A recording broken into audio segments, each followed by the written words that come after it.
Donc, quels sont les symptômes les plus fréquents des malformations cardiaques chez les enfants? Bon, principalement, nous, les malformations cardiaques les plus sévères qu'on rencontre, c'est souvent chez le bébé nouveau-né ou le bébé dans les premières semaines de vie.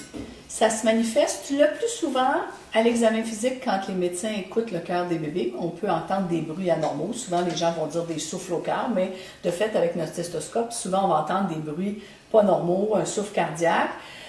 Donc ça, c'est un des symptômes les plus fréquents qu'on voit. L'autre chose qui est fréquemment un des modes de référence, c'est que les enfants respirent vite et qu'ils ne sont pas capables de boire et que secondairement à ça, ils ne prennent pas de poids, normalement.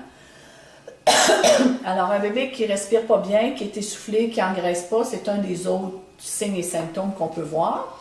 Je vous dirais que maintenant, en 2010-14, ce qu'on voit beaucoup, c'est que les obstétriciens, quand la mère est enceinte, l'obstétricien, il regarde le cœur du bébé et il se rend compte même déjà dans le ventre de la mère que le cœur du bébé est mal formé. Puis ça, c'est probablement dans les années 2000, la médecine moderne, la façon dont on dépiste maintenant le plus de nos malformations cardiaques majeures. Les bébés qui sont vraiment malades, 80% du temps, je dirais maintenant, on le sait avant qu'ils viennent au monde, puis même on fait accoucher les mamans au Centre Mère-Enfant à Québec, et on sait dès la naissance qu'ils sont malades, qui ont un problème cardiaque.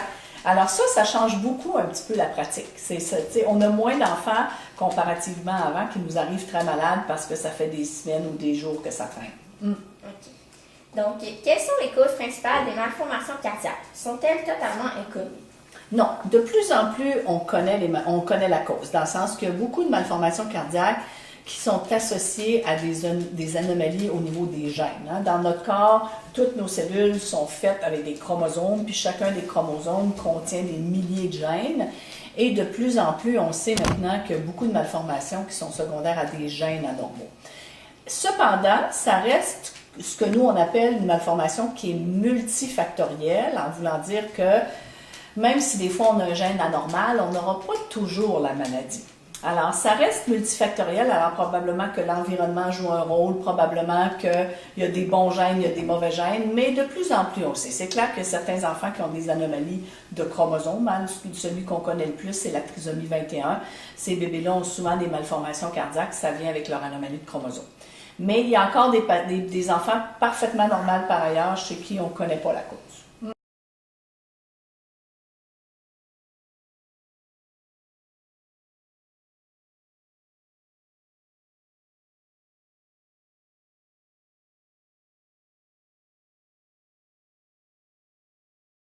Bon, la coarctation de l'aorte, du cœur, du ventricule gauche part une valve, qui est la valve aortique, et de ça part un gros vaisseau qui amène le sang vers tous les membres, vers tous les organes du corps.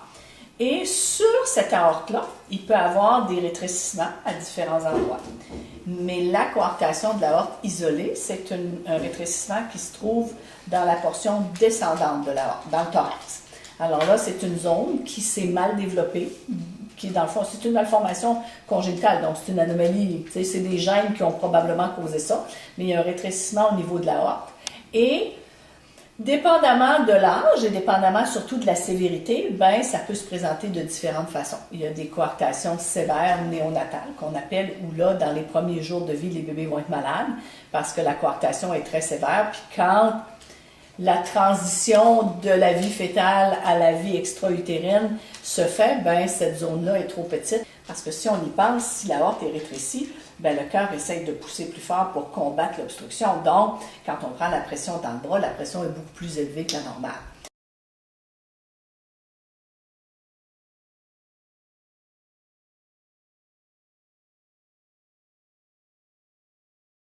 Normalement, il y a les deux oreillettes, les deux ventricules. Et entre ça, il y a une membrane.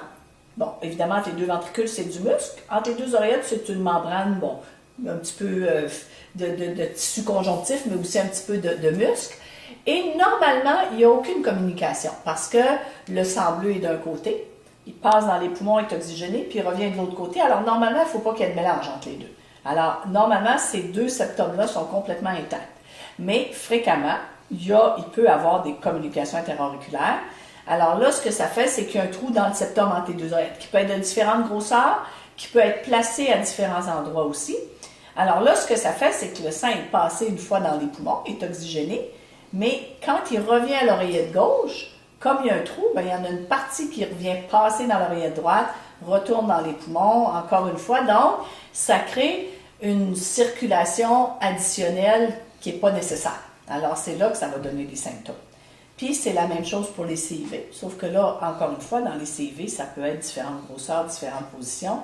Et là, en plus du surplus de sang qui passe à travers les deux ventricules, bien, ça peut donner aussi une augmentation de la pression dans les poumons, dans les artères pulmonaires, puis ça peut être dangereux à long terme.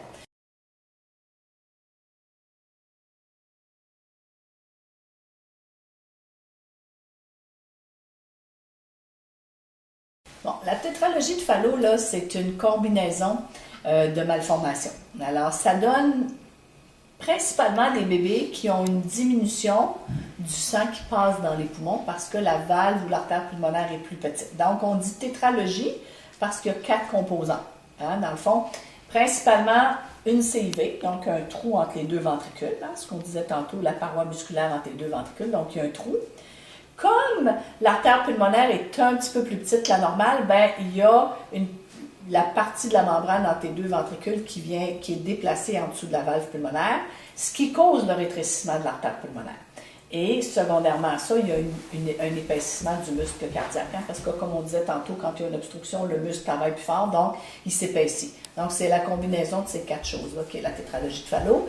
Cliniquement, comment ça se présente? Encore une fois, souvent un souffle cardiaque à la naissance et des petits bébés qui, comme ils ont une artère pulmonaire qui est plus petite, bien, il y a moins de sang qui se rend dans les poumons. Alors, c'est des petits bébés qui sont cyanosés, qui sont bleus.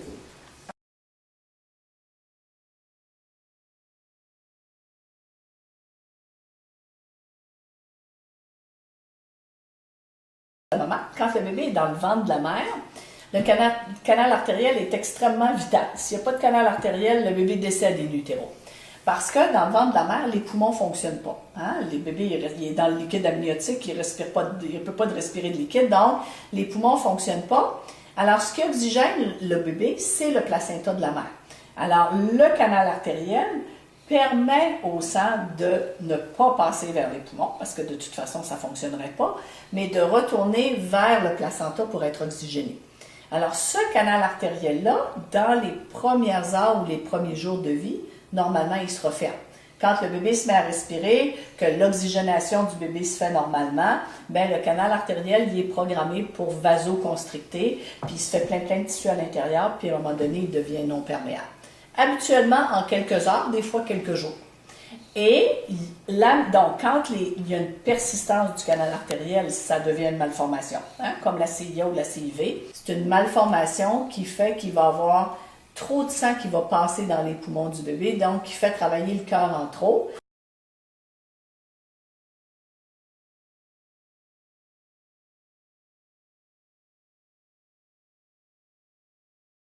La majeure partie des enfants avec des malformations cardiaques ne seront pas opérés. On opère un pourcentage de ces enfants-là. Puis le type d'intervention qu'on peut faire, c'est avec des procédures par cathéter ou des procédures par chirurgie.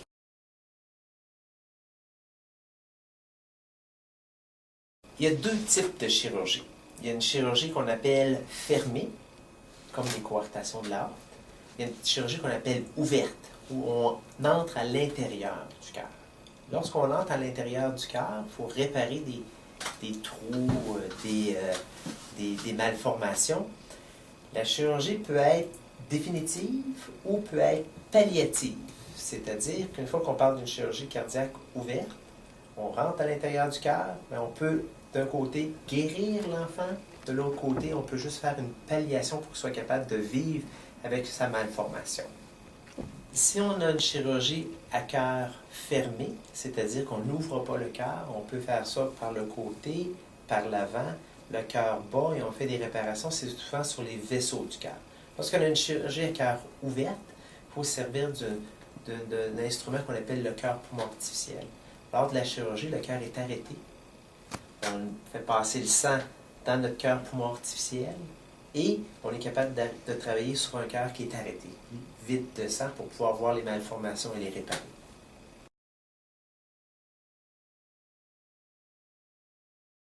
Le taux de succès est très bon. Il y a plusieurs années, la mortalité pouvait approcher 50% lors des chirurgies cardiaques. De nos jours, une chirurgie cardiaque devrait avoir une mortalité en bas de 5%. Quand on parle de chirurgie, certes, il y en a qui ont des chirurgies avec des mortalités en bas d'1%, mais il y en a d'autres qui ont des mortalités, comme j'ai parlé tantôt, avec la moitié d'un quart, qui peut aller jusqu'à 25 à 50%.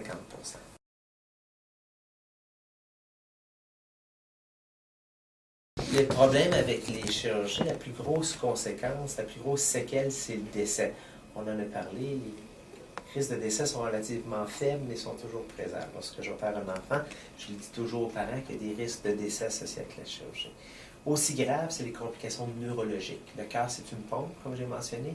Si l'air rentre dans le système ou lorsque la chirurgie a lieu, c'est un cœur-poumon artificiel, on appelle ça une CEC, qui fait la perfusion de la tête. S'il y a des problèmes avec notre système ou la chirurgie, l'enfant peut avoir des séquelles neurologiques qui est très grave.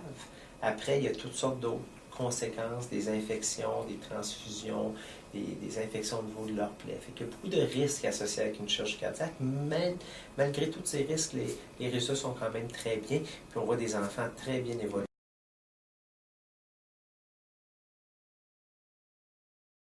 C'est sûr qu'il y a un certain nombre de patients qui sont incommodés, soit à l'activité physique, par la prise de médicaments, par les prises de sang de contrôle qu'il faut quand on donne des médicaments, par les visites chez le docteur qu'il faut faire des fois quand ils sont malades beaucoup, c'est fréquent, quand c'est pas trop, quand ils sont assez stables, c'est une fois aux 6 mois ou 12 mois, des fois aux 2 ans.